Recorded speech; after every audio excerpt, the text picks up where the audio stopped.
Today we're talking about, on some level, summitry. I was fortunate enough to find this photo taken by a reporter of the Cancun summit. And this is a summit happens in October 1981 when 20-ish political leaders from around the world gathered in the sultry warmth of Cancun, Mexico. You can see all of them here, Reagan lurking on the far left in the front. They booked their stays at the Cancun Sheraton Hotel, as many of us have here, not in Cancun. In total, around 22 heads of states attended the two-day conference, which officially became known as the International Meeting on Cooperation and Development. More casually, it became referred to as the North-South Summit, or the Cancun Summit. And the purpose of the summit was to draw together the leadership of the global North and South to discuss very awkward topics: debt, being one of them, development, a raft of socioeconomic issues that were in contention and had been in contention and would remain in contention for years. Now, at the forefront of the meeting were the demands of the global South, epitomized by the then pretty well-known call for a new international economic order, or the NIEO. And the summit was momentous by virtue of even happening at all, because it was the first North-South summit that did not take place in the United Nations. Partly because the NIEO's demands were incredibly unappealing to globally northern countries. The new International Economic Order, as the name tends to infer, is a restructuring, in theory, of global economics for equity and parity for globally southern nations, or LDCs. Now, nations in the global north had agreed to attend because the NIEO had pressured them. This had been an ongoing discussion for most of the 1970s as globally southern nations had exerted pressure, whether it was oil shock pressure or simple summitry discussion, to get globally northern countries to attend, to discuss and entertain NIEO proposals. It was particularly notable because Reagan attended. He had initially said no. Carter had initially also said no and then agreed to attend, and Reagan had said no. But eventually he said yes, partly because Margaret Thatcher, who also was lurking in the photo, a bit dark, so I can't actually see where she is currently. Far right, maybe? Far left? Other side, thank you. Had helped persuade him to attend. But the actual, exactly, yeah, that's her. You can tell it's Margaret Thatcher by her hair a little bit. The attendance of Reagan and of the American contingent was at odds, though, with the NIEO's proponents. They attended the conference not to help the NIEO, they wanted to kill it. And they did. And what they're trying to do, what they did do, was attend a summit to put a stake in the heart of the NIEO and to put forth their own idea for international development, a private enterprise-fueled international development. And the summit, the Cancun summit, was talked about by the attendees as convivial, as happy. It was a press extravaganza. 2,000 reporters descended at the Cancun Sheraton Hotel. And the attendees spoke of a convivial spirit of Cancun, which everyone was talking politely and friendly toward each other. And in fact, that spirit was stillborn at best, because the summit was a failure for the NIEO.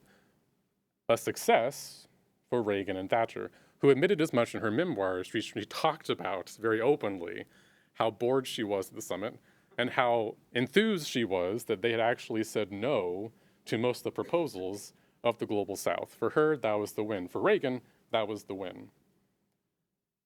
About 10 years later, Jamaican President Michael Manley, who at the time of the summit was an NIEO supporter, he later changed that, looked back at Cancun in 1992 and said that Reagan had killed it. He killed it, Manley said, with a smile. That he had smiled at all of us and just said no. In doing so, 22 years of international struggle went up in smoke. Everyone packed up and left Cancun, powerless, admonished, and discharged with a smile. Thatcher agreed, and what they had done was start a cascade of paradigm-shifting moves in international development. Not all of them stick, but a lot of them do. It also is not the death knell for the NIEO, but it's close. That will come less than a year later. Back at home, the Reagan administration used the summit as a springboard to launch their own free market fuel development schemes. These last for the rest of the Cold War and arguably beyond. So Reagan lays out an economic recovery plan for the world, focused on privatization, free market promotion, the importance of democratic process, all the watchwords you would associate with Ronald Reagan. His plan rested on what he's called not flashy new gimmicks, but on what he said was a coherent view of what's essential to development. For him, that meant political freedom and economic opportunity. For Reagan, he emphasized in press panels leading up to the Cancun summit, development did not mean compassion. It did not mean mistaking economic growth for compassion. It meant avoiding huge transfers of wealth from the global north to the global south, because that did not work.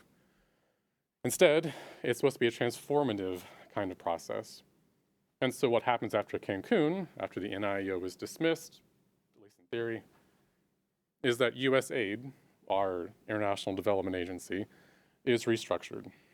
And Cancun becomes the kind of launch pad, a soft launch for this restructuring. Under USAID's new leadership, appointed by Ronald Reagan, M. Peter McPherson will begin the onerous process of restructuring American foreign aid to become more private enterprise-centric. And that is a slow, difficult process because USAID, as some of you might know, is a large bureaucracy then and now, and ideology is an important part of the aid process. McPherson, who went to the Cancun summit, he's not pictured here, of course. McPherson is going to help this process by incorporating older ideas. And this is what makes, for me, the Cancun summit and this restructuring process interesting, is that it's very easy to see differences between the Reagan administration and the Carter administration. But there were some surprising continuities. Restructuring aid is a difficult task.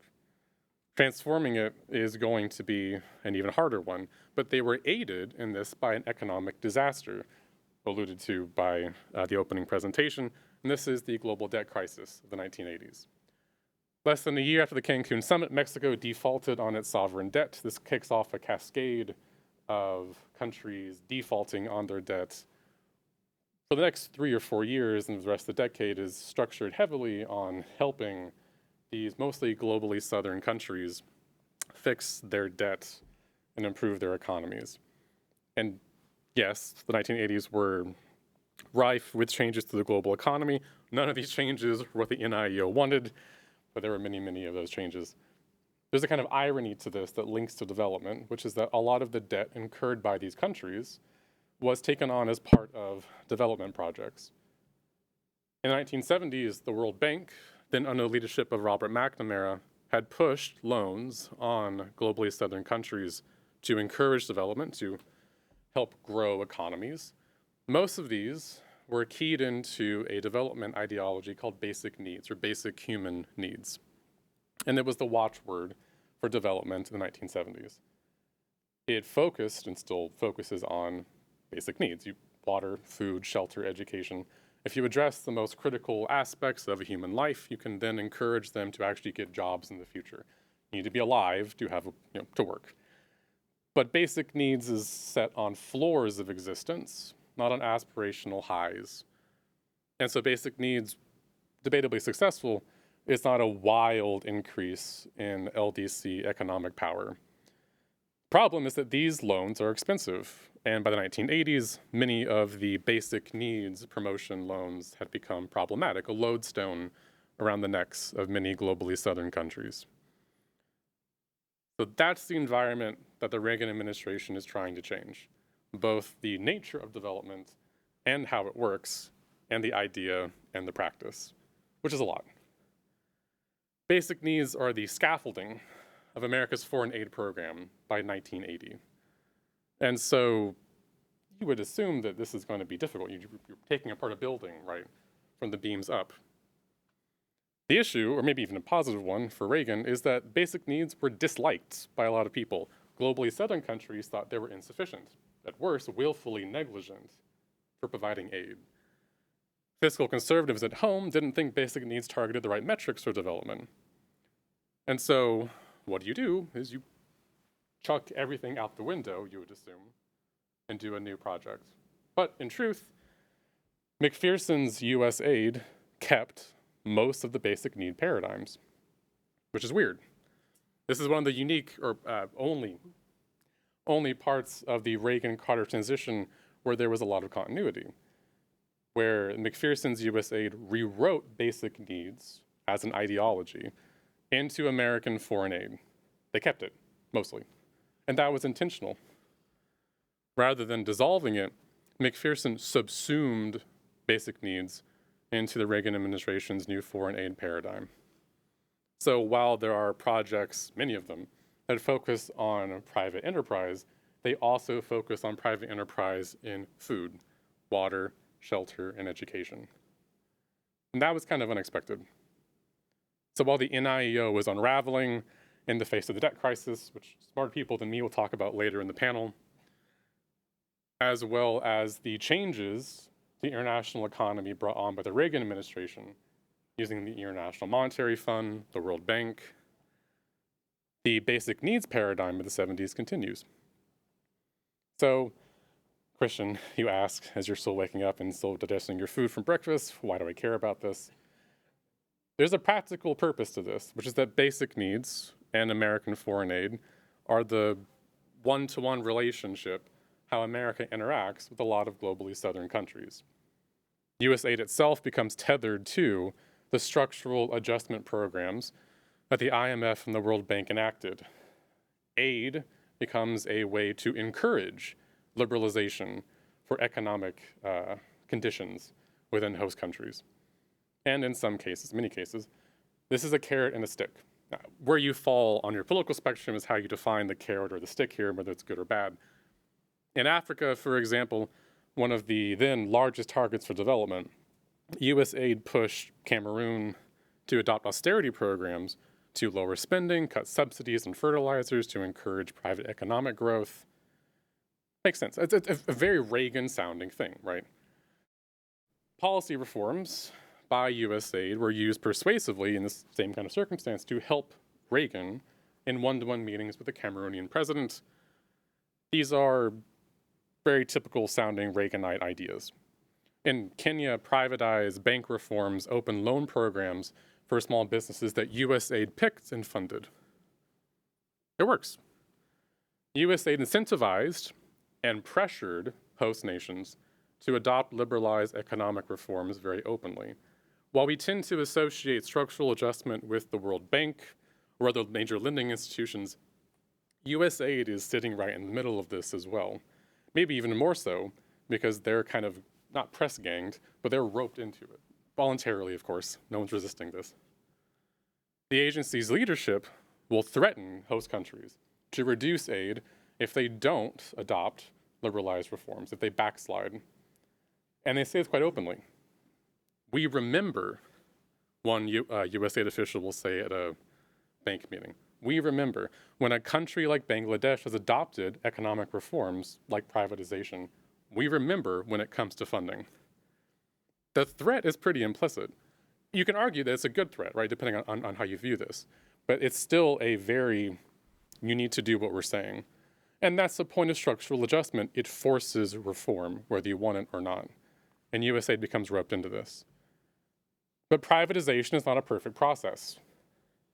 It was easy, perhaps, for the agency to envision private reform, but US aid was an additional force of policy change, far outweighed by the structural adjustment behemoths like the IMF or the World Bank.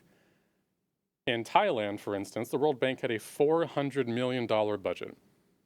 Anyone want to guess what US aid's budget was in the 80s? Interaction's always better. Any guesses? Billion? 35 million. 35 million. The agency was not irrelevant, but it was being far muscled out by the more flexible, you could say, lending institutions. So USA knew this. They complained in evaluative reports, it's hard to, I'm quoting, it's hard to convince decision makers to listen to you when you have so small a presence. Parentheses, we have little money, close parentheses, right? The total number of privatization projects that were eliminated state-run businesses, right? And the point of privatization by 1990 was 500 from US aid. That seems like a lot, perhaps, but there were hundreds more, if not thousands more, still remaining at the end of the Cold War. So there are limits to privatization in this kind of format. Worse, USAID itself faced headwinds when it was trying to convince its staff to adopt these ideas. Many of them had grown up in the 70s in the agency and were used to basic needs, and trying to convince them to change this was quite difficult. There is a bureaucratic kind of inertia, you could say, to people learning new information. Practically, also, they don't know what they're doing.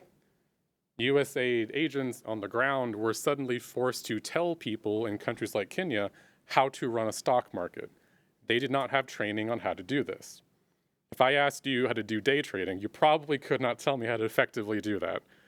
I could not tell you either, so don't quote me on this. But the issue, of course, is that it's a radical change.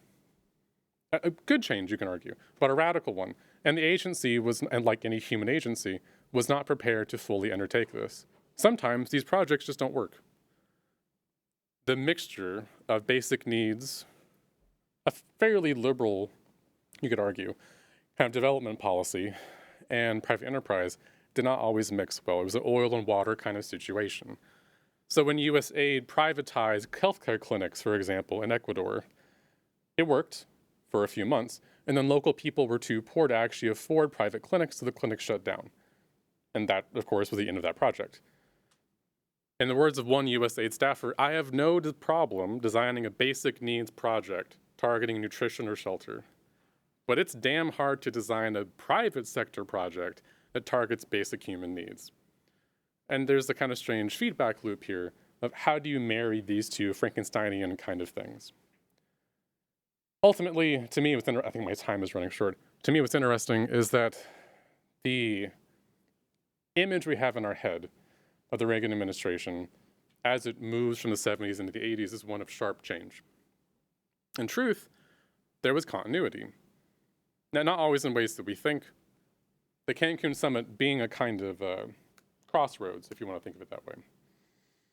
But if the small farmer had been development's idea of a shield against poverty in the 70s, the small farmer in the 80s was joined by a very Reaganite view of urban workers, small businessmen, middle-class people. They were also now a shield against poverty in a rapidly industrializing and changing world. And private enterprise, of course, is going to feed even more into that than it will just simply in farmers. And basic needs as a concept doesn't disappear. It becomes married to private enterprise projects. At the end of the Cold War, USAID's entire portfolio for Asia and the Middle East had one explicit mention of the word basic needs. But there were 500 different projects that use basic needs ideas. So the language changes, but the ideas remain embedded in foreign aid, where they remain today.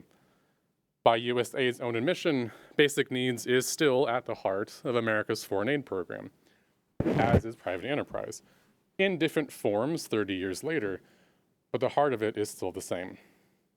And that kind of continuity is interesting, but also relevant for us as we emerge now into what you could arguably call the world's second Cold War, where development is still relevant, where countries are still poor, not as poor, but still not quite on the equitable level that they would like.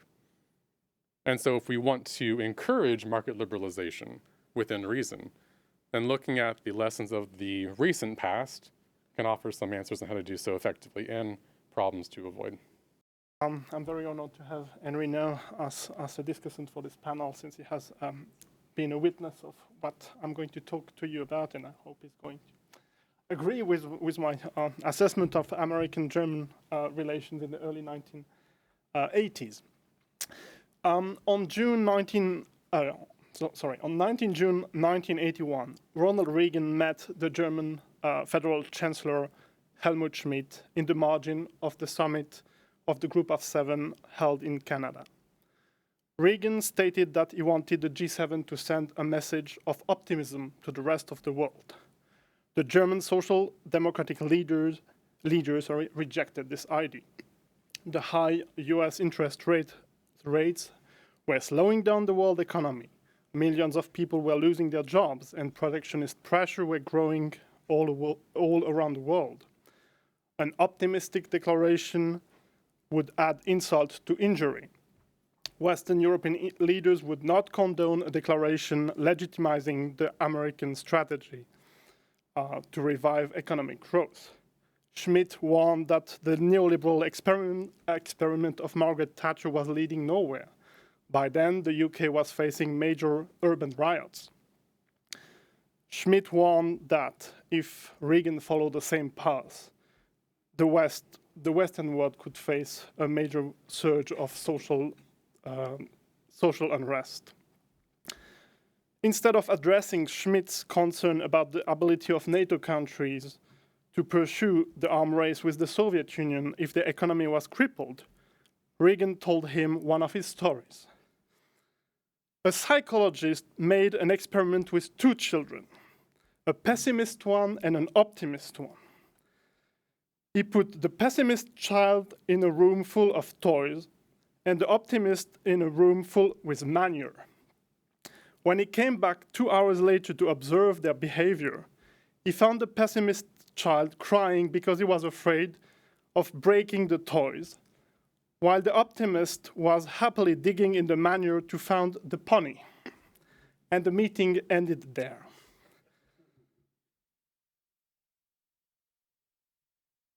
This surreal discussion is a good summary of the relationship between the two leaders. Reagan and Schmidt did not develop a strong relationship. Although each of them ruled their country for 8 years, their time in office only overlapped in 1981-1982. Their discussions were frequently parallel monologues instead of constructive dialogues. Schmidt was prone to lecture Reagan on the shortcomings of Reaganomics and how US macroeconomic policy jeopardized Western European social-political stability and NATO relations. In response, Reagan requested patience, joked to avoid sensitive questions, and claimed that his program would lead eventually to a major economic recovery in the US and that it would benefit the Western Bloc. This meeting between Reagan and Schmidt can be used to tell a broader story, namely the crisis and the decline of the so-called Model Deutschland, so German model, which was widely considered as the most successful socio-economic model to deal with the global turbulences of the 1970s, and the rise of neoliberalism, which became the dominant ideology in the 1980s.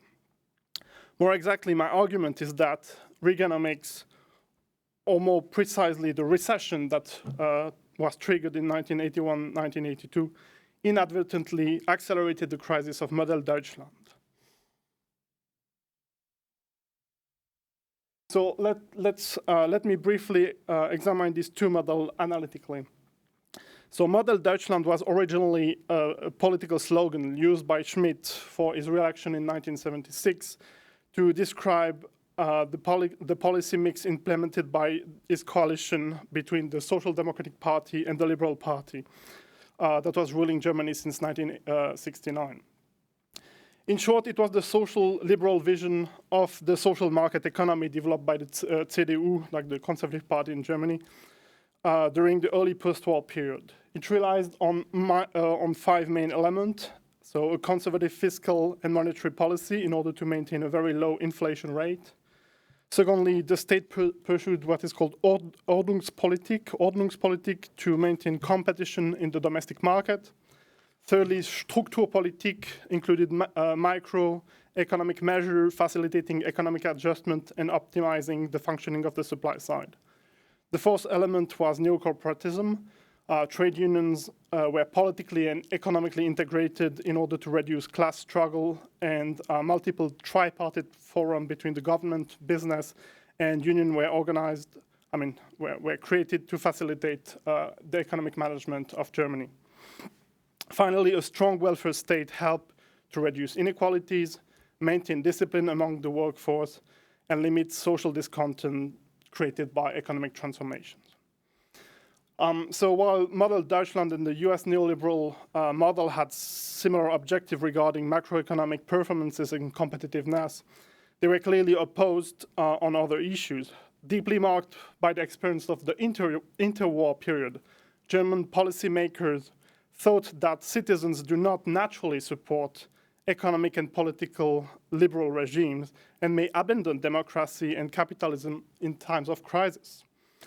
The state had therefore to keep their loyalty through welfare state program and prevent class struggle through the integration of the unions.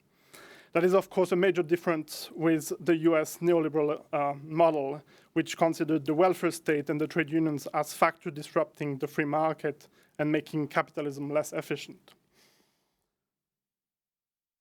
So let me now explain quickly how the competition between these two model and vision impacted the diplomatic relations between Reagan and Schmidt. So in the mid-1970s, Germany became recognized as the most powerful, stable, and reliable ally of the United States by the Ford administration. Washington supported Schmidt's effort to Europeanize the German model in order to stabilize Western Europe economically, socially, and politically. The Carter administration also considered Schmidt as the key actor for the stabilization of Europe, but criticized the German model because of its conservative macroeconomic approach. It urged Germany to reflate its economy according to the so-called locomotive theory, which fueled tension between the two governments.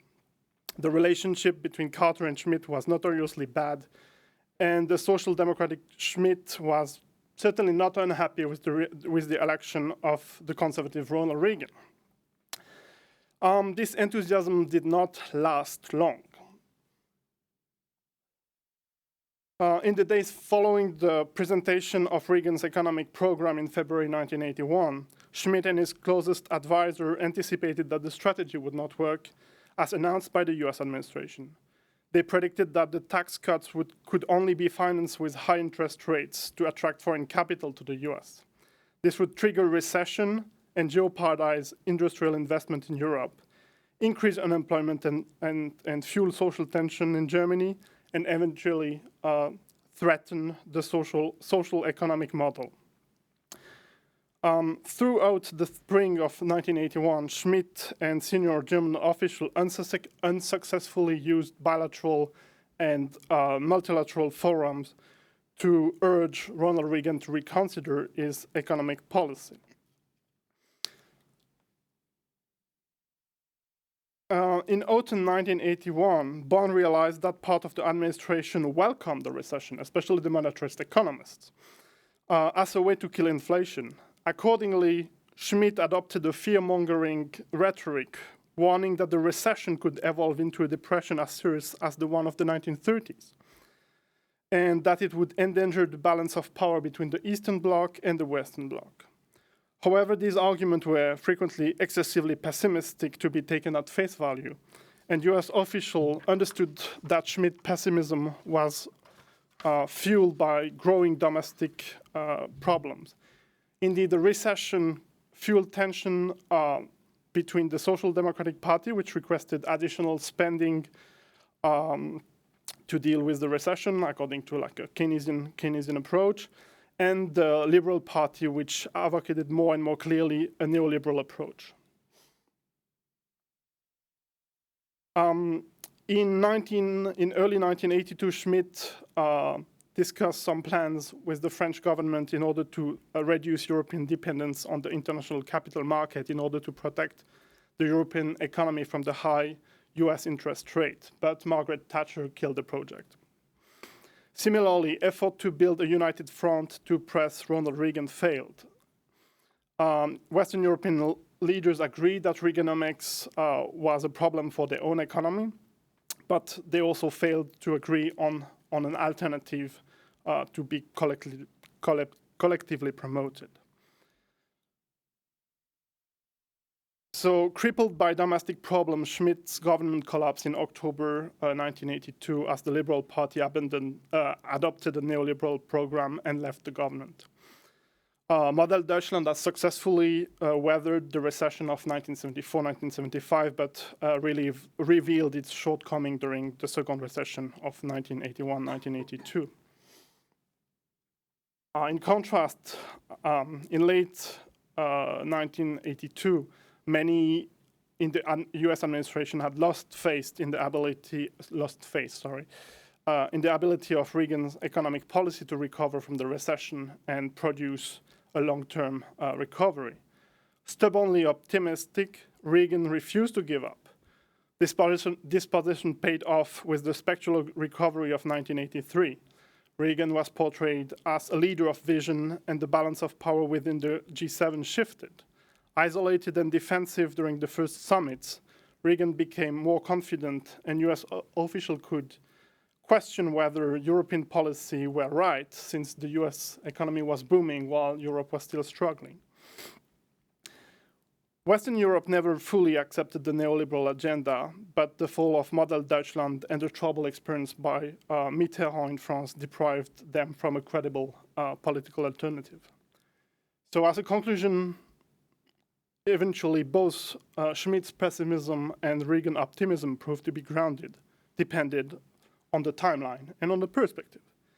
In the short term and from a Western European perspective, Reaganomics did not work as announced, caused considerable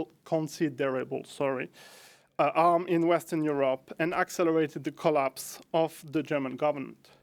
In the longer run, and from a US perspective, Reaganomics was a success, which contributed to the re-election of Ronald Reagan in 1984 and reaffirmed US leadership in the Western Alliance. Thank you.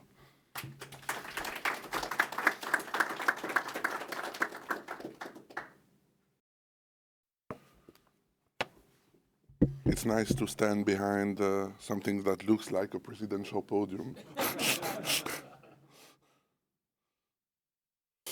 So, good morning, everyone. Thank you, Henry, for chairing this panel, and also thank you very much to the organizers for putting together this very interesting conference. I will touch upon the many themes that my fellow panelists have touched, and the paper I'm presenting today wishes to investigate more closely the roots of foreign economic policy making.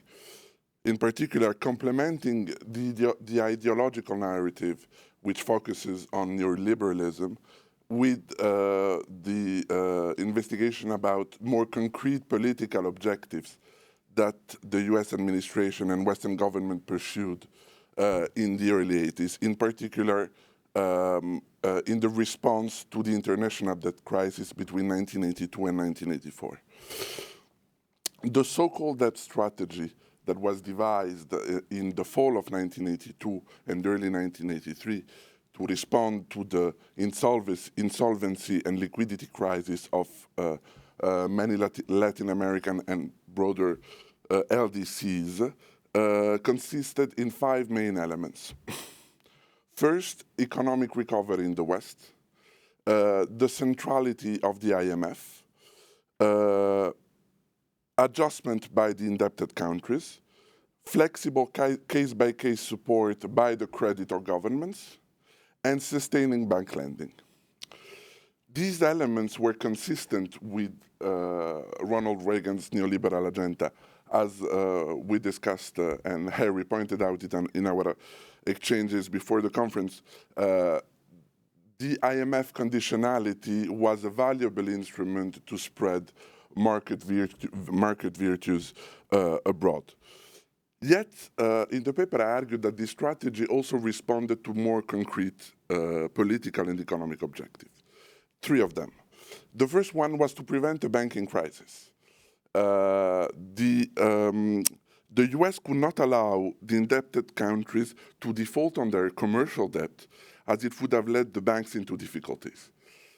The timing was amongst the worst, as the debt crisis unfolded right when the recession was toning down. In the fall of 1982, we were on the brink of recovery. So thwarting this emerging recovery would have been politically very costly. The second objective was to minimize the cost for the national taxpayers. Centralizing the Western effort into the hand of the IMF ensured a reduced impact on the national budget. Furthermore, the administration's margin of maneuver with Congress overspending had been curtailed with the spending by the president's economic agenda, the spending cuts, and by the recession. So if the IMF could do the job of injecting liquidity into the international economic system, was much more appropriate. The third objective was to prevent the rebirth of the North-South dialogue and of new international economic order claims, which the Western countries had struggled to oppose in the late 70s, and which, as Christian said, Ronald Reagan successfully buried in Cancun. The centralization of the combination of the IMF centrality and the flexible case-by-case approach maximized the creditors' leverage, as each debtor had to confront alone the creditors who could speak with one voice, namely the IMF. The idea of a debt strategy being motivated by political objective is reinforced if one looks at the degree of consensus it reached with the main transatlantic partners, especially within the G7 summit process, which is my daily business, as it's the topic of my research. As Samuel showed us, Reagan's neoliberal discourse and its economic agenda were not popular in Europe. And if we look at the G7 summits, the record was not that successful. The Versailles summit in 1982 had been highly contentious on many issues, and it's probably the summit where Ronald Reagan was most on the defensive, confronting the attacks of the Europeans. But then if one looks at the Williamsburg summit the following year, concerning North-South relations, the picture is very different. And we can speak about a Williamsburg consensus. In Williamsburg still, there were European attacks against the American budget deficit and US interest rates. But if we look at the debt strategy, it almost reached a unanimous agreement. With Schmidt's weakening, Mitterrand had become the most vocal opponent to US, to Ronald Reagan, not a complete novelty in transatlantic relation to see the French opposing the Americans. And publicly, he criticized the current debt strategy on many points, and he said, for instance, he attacked US interest rates, which were increasing the debt servicing cost for the LDCs. It was actually instrumental to attack the role of US interest rates on the European economies. He didn't care that much on the debt servicing cost of the LDCs.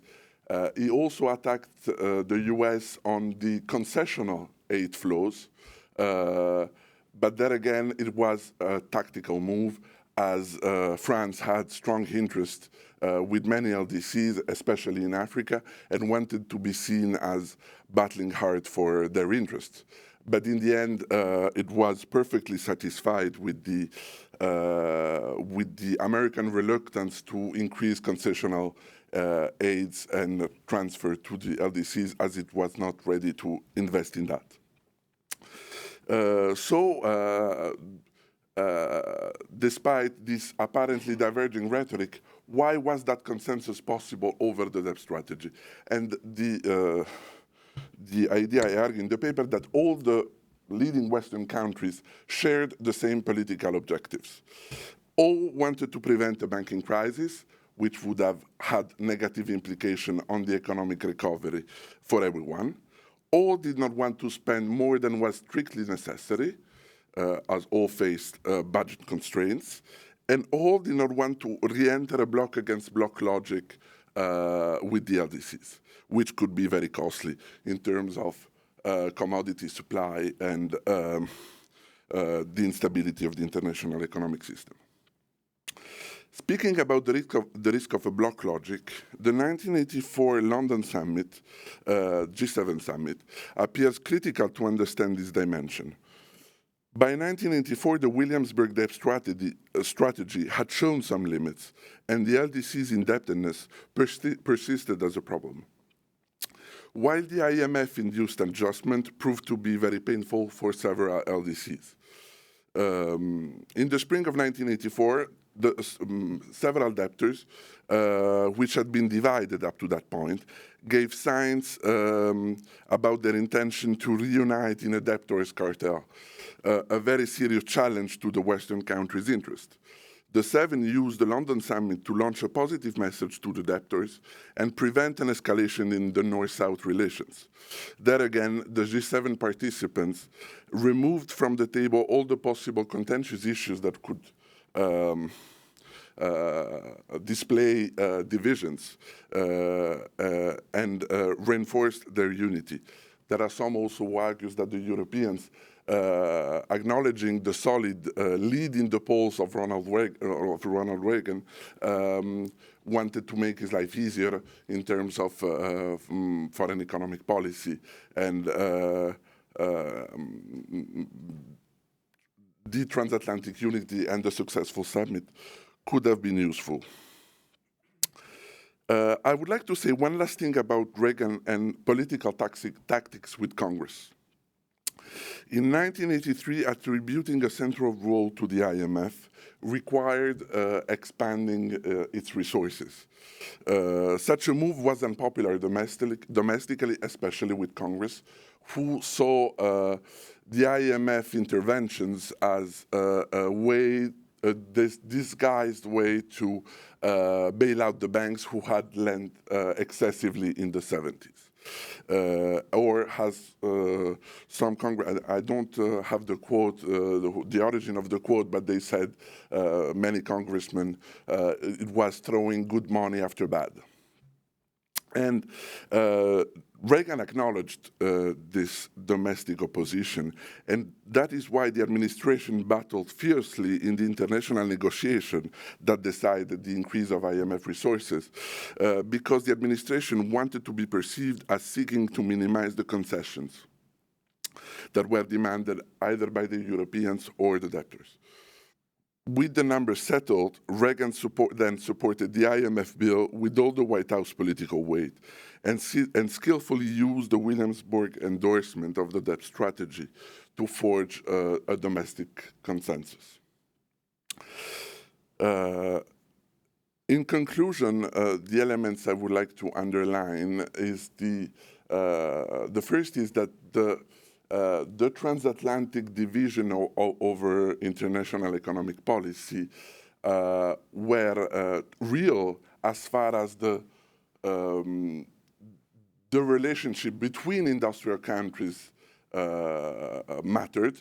But when we look at the relationship between the West and the rest of the world, it was much easier to find common ground and unity.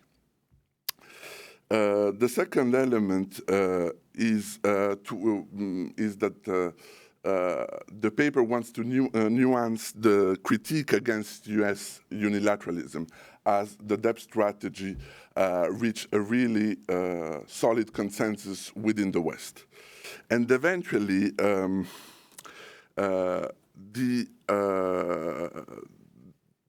going beyond the ideological narrative or complementing it, maybe a more cynical approach, but it emphasizes the fact that Reagan was a very good politician who had a clear understanding of where the US interest resided and how it could defend it.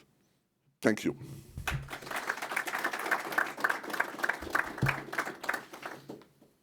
Henry, for chairing this panel and for your introduction, and thank you to the Reagan Presidential Foundation and Institute for gathering us all here. I'm going to talk about Ronald Reagan's approach to U.S. energy security, which included both domestic and foreign elements. At home, Reagan sought to boost energy production primarily through free market mechanisms. His very first official act as president was abolishing oil price controls. And overseas, he aimed to secure access to foreign oil by strengthening ties with key producers, including expanding arms sales to the region and placing Kuwaiti tankers under U.S. protection. So that general outline of Reagan's energy policies is well known, but there are important areas of inquiry that remain as new records become available at the Reagan Library. I should say that I was last here to do research in 2016, and at that point, a lot was still closed. So I'm curious to hear from folks who have worked here recently, including just this week, who can maybe tell us a bit more about what's become available. So I'm going to talk about three main areas of Reagan's energy policies, the first being his policies in the Persian Gulf, the second being his administration's approach to energy prices, which included a disagreement between Reagan and his own vice president, George H.W. Bush, in 1986 that we should know more about as the records become available, and then finally energy research and development during the Reagan administration. So to start out with Reagan's Persian Gulf policy, Reagan came into office at a time when the three predecessors in the Oval Office had all made securing access to Persian Gulf oil a very high priority for American foreign policy.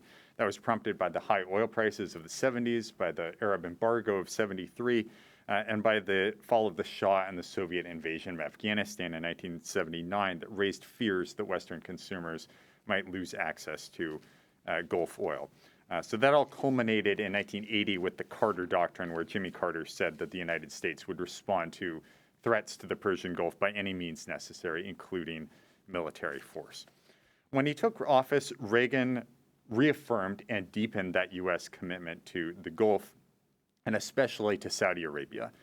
Shortly after taking office in 1981, Reagan told reporters that Saudi Arabia and its neighbors provided the bulk of the energy that turns the wheels of industry in the Western world, and there was no way we could sit by and see that be taken over by anyone who would shut off that oil.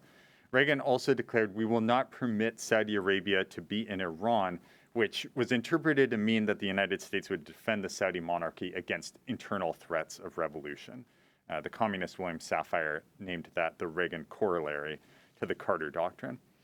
Reagan backed up that rhetoric with action. He expanded arms sales to Saudi Arabia, including very controversial sales of AWACS and additional equipment for Saudi F-15 fighters that had to be pushed through over extensive congressional opposition. And he upgraded the Rapid Deployment Joint Task Force, which had been started under Carter, into the U.S. Central Command, the command structure that later oversaw U.S. intervention in the region, especially after 9/11. So that was all driven in part by concerns about Gulf oil. Despite the fall of energy prices in the 1980s, U.S. foreign policy planning documents consistently emphasized the importance of Gulf oil and the threat that a cutoff of Gulf oil would pose to the economy of the United States, and particularly to its allies in Europe and East Asia, who were far more dependent on oil imports than the United States was. But without more access to internal records, there's still some significant questions about the thinking behind U.S. policy. One area includes U.S.-Arab cooperation. Saudi Arabia and the other Gulf monarchies prefer to keep their military and intelligence cooperation with the United States as quiet as possible. It's a bit ironic that the aspect of that cooperation that we probably know the most about was the one that was supposed to remain entirely covert at the time, which was U.S.-Saudi joint funding of the Mujahideen in Afghanistan, because there's been so much investigative journalism and now a new Fruce volume about Afghanistan.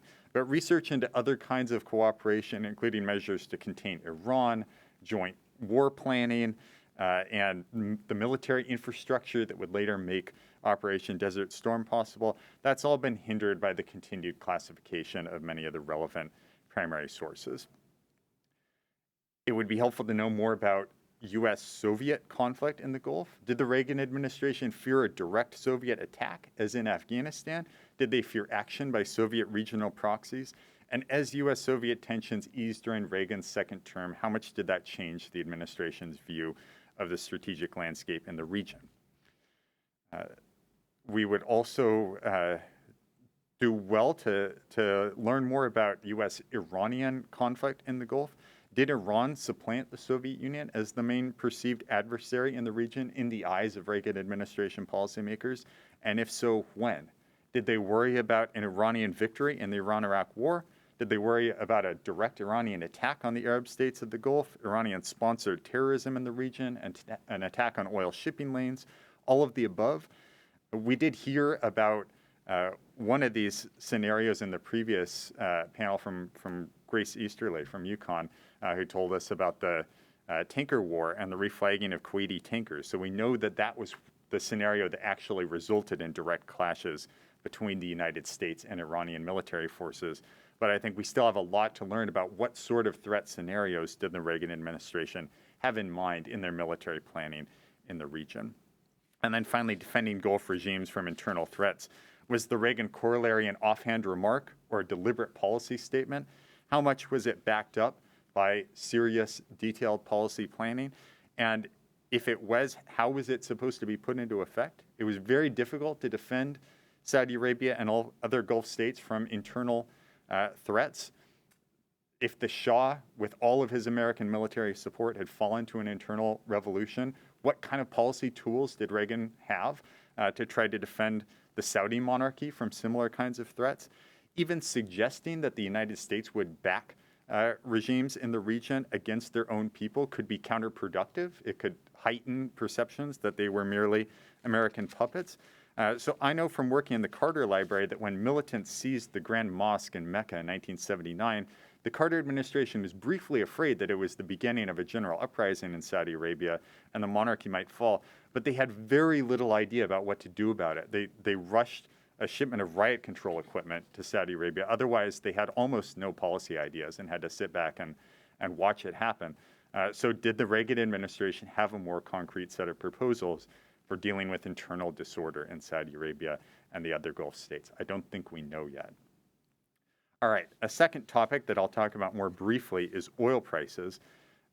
As I mentioned, one of Reagan's signature policies was the decontrol of oil prices, which had actually begun under Carter and proceeded quite a ways under Carter, but Reagan completed it by executive order immediately after taking office. At that time, oil prices were just beginning a long-term decline for many reasons. That price decline was slow at first, but it was already paying dividends for U.S. consumers and was greeted with a lot of enthusiasm by the Reagan administration. But then after declining for several years, prices plunged in 1985 to 86, one major reason being a Saudi decision to increase production. Now, some observers later saw that price collapse as the result of a deliberate U.S.-Saudi policy to bankrupt the Soviet Union, which at the time was highly dependent on oil export revenues. So I'm thinking of a couple of books by Peter Schweitzer. Stephen Bannon also made a documentary about Reagan where he makes this claim. These sorts of claims have been greeted with great skepticism in most of the academic literature, but we don't still have a lot of documents to be able to talk about this subject in detail.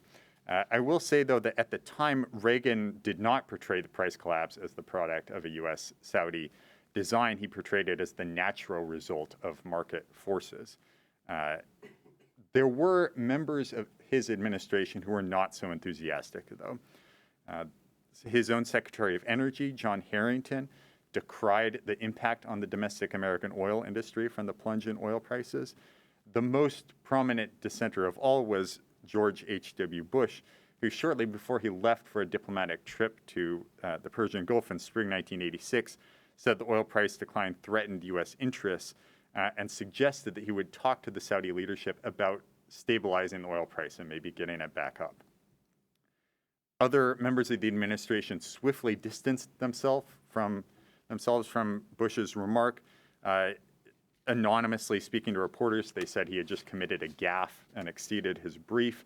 But we know that Bush wasn't alone, that there were other members of the administration and other members of the Republican Party, including the governors of many of the leading oil-producing states who had the same feelings as George Bush on this question.